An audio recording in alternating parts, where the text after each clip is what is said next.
एक ही परवाज़ों की बहाली पर पेरिस में रोड शो का इनेकाद किया गया। फ्रांस और यूरोप भर से पाकिस्तानियों और ट्रैवल एजेंट्स की बड़ी तादाद ने शिरकत की।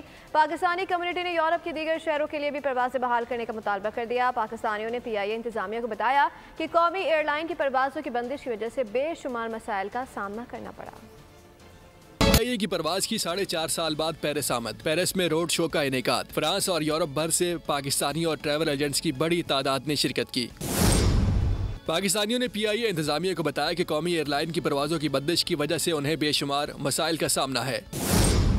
पाकिस्तानी कम्युनिटी ने यूरोप के दीगर शहरों के लिए भी परवाज़ें बहाल करने का मुतालबा किया। यूरोपीय ममालिक से पाकिस्तानियों की मैयतें वतन वापस पहुँचाने पर हज़ारों डॉलर के अखराजात आते थे। PIA की जानिब से अब ये सहूलत मुफ्त फराहम की जाएगी। Chief commercial officer Nausherwan Adil का कहना था कि PIA हमेशा अपने हम वतनों को बराह रास्त सफरी सहूलियात की फराहमी के लिए कोशिश है। हुकूमत पाकिस्तान की खुसूसी काविशों से इसे पाबंदी का खात्मा मुमकिन हुआ। सब्सक्राइब करें और बेल दबाएं ताकि कोई खबर रह न जाए।